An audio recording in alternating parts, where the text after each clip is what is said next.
Do you push love away? In case we haven't met yet, I'm Jess. I'm the sole founder of Life in Confidence. And I feel it's really important for me to share with you how the 5 different types of childhood traumas can enable a reaction within ourselves to push love away. And this will also help you to gain clarity and perspective how other people operate when they push love away and how you've experienced that with them. And it is not your job to fix them. However, it is your responsibility to initiate your healing path to go within so you can break free from this vicious cycle of pushing love away. So if you haven't checked out my free webinar, How You Can Overcome the Impacts of Childhood Abuse in 3 months, click on the link below and it will bring you to a different page for you to learn more and to register for my free webinar. So let's get to it. The 5 types of childhood trauma.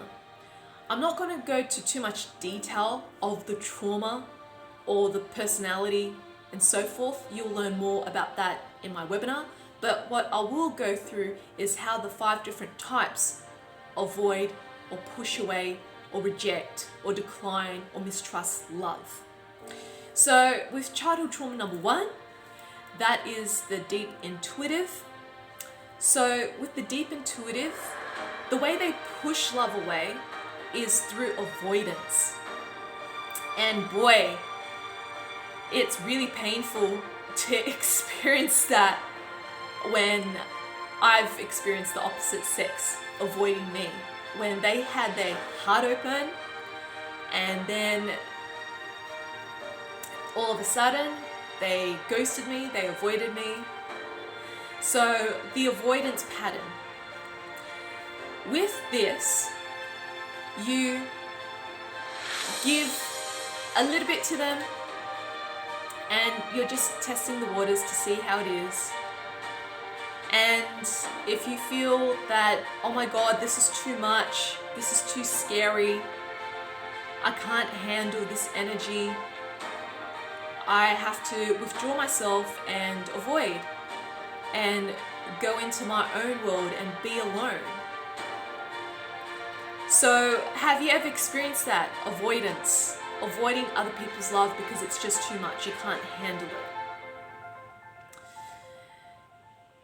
If this sounds like you and you tend to be disconnected and get caught up in your own world, overthinking about how the person is expressing their love to you, whether it's a friendship, whether it's relationship, this is the trauma you need to address, which is not feeling safe in your own existence. Because if you don't feel safe in your own existence, how can you feel safe with another person in their existence? So you seem very fragile and delicate when it comes to people's emotions. It's just overwhelming. So your energetic container is very weak. It's hard for you to process it all. You just want to push them away, avoid them at all cost. So this is something that you need to address if you want love in your life, if you want to experience love, a divine union relationship. Then you have childhood trauma number 2, the socialite, so the leading actor or actress, right? So the way they push love away is that there are 2 ways that they do it. They demand your love.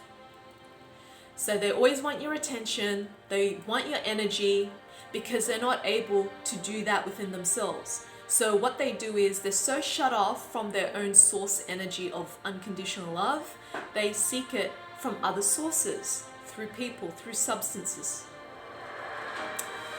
And it's just a quick fix for them to feel fulfilled. But it's just that high from instant gratification. So they take on energy like energy vampires. So how that pushes love away is that the other person doesn't appreciate that because there's no boundaries, and the other person feels depleted. They become resentful that you're taking advantage of them, and they struggle to create boundaries with you. So that's how you push love away.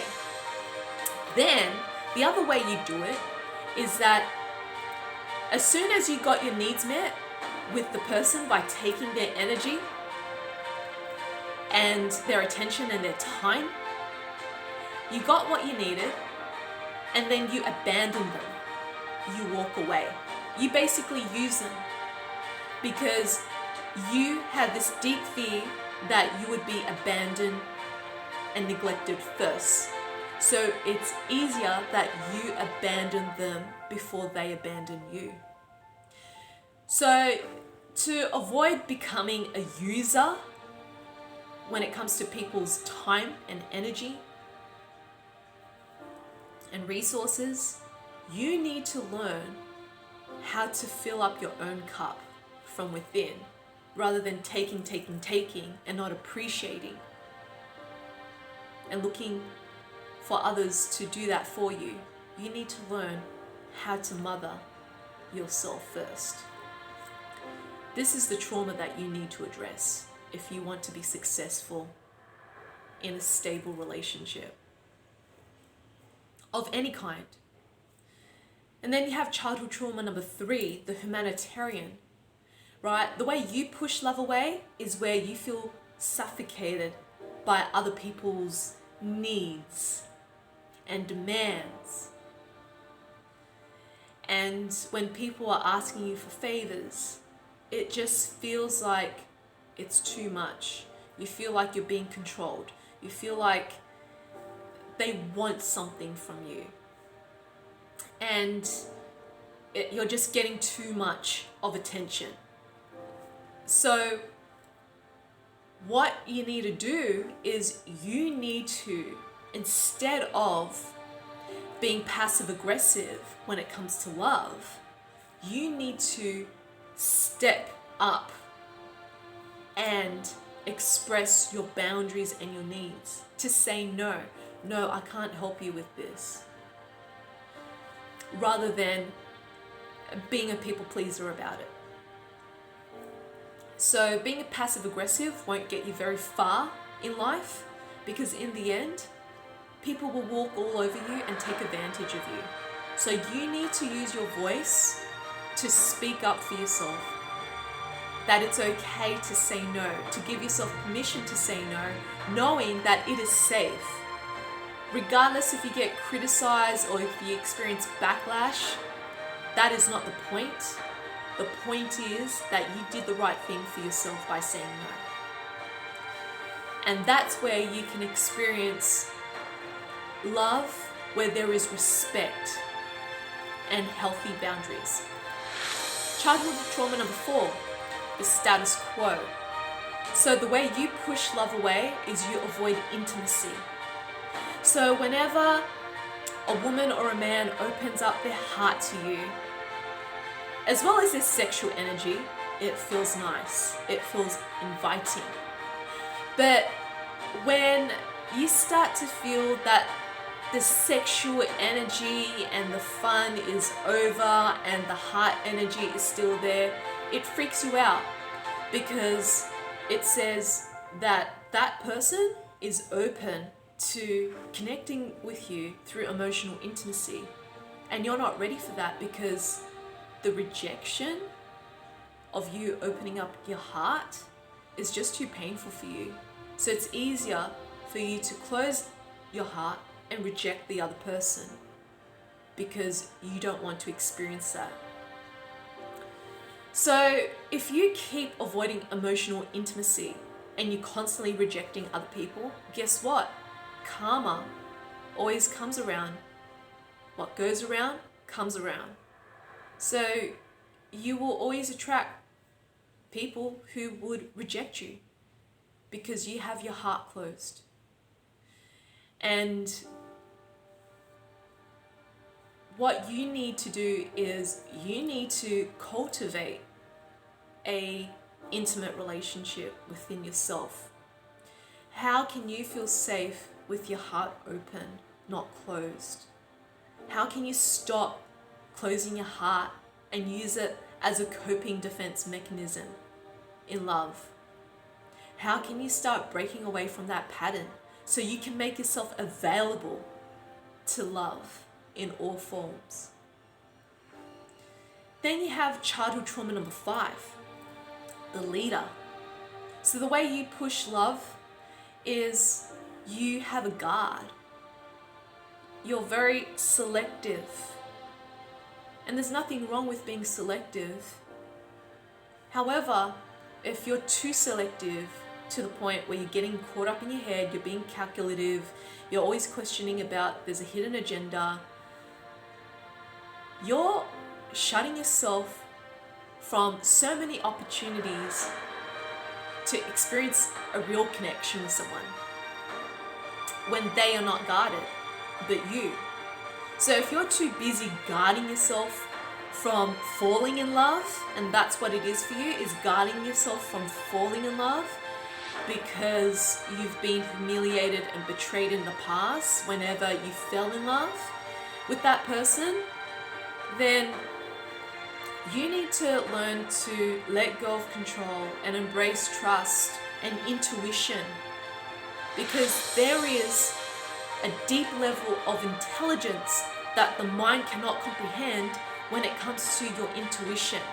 Your intuition is your soul speaking to you. You can fall in love with this person. It is safe to fall in love with this person. It is safe for you to be in love, whether it works out or not, because it's a human experience. If you don't give yourself permission to fall in love, to be in love, you will never grow with love. So if you feel you got something out of this video, I would love for you to subscribe to my YouTube channel, give it a like, comment below, and share it with your loved ones who need to hear this right now. And if you feel called to start initiating that healing journey, to stop pushing love away and start inviting it by, first of all, loving yourself first from the inside out, by letting go of your story of suffering and trauma, I invite you to join me via Zoom for my online clearing circles. Join me for my face-to-face ceremonies or my full-day trauma recovery workshops to get started in releasing and dissolving traumatic timelines and memories that are no longer serving you anymore.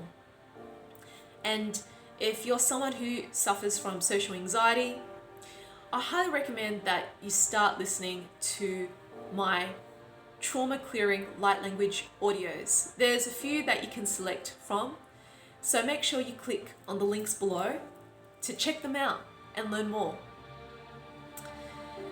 And I really hope that this information is here to serve you for your highest good, so you can embrace more love, more joy, and more freedom into your life.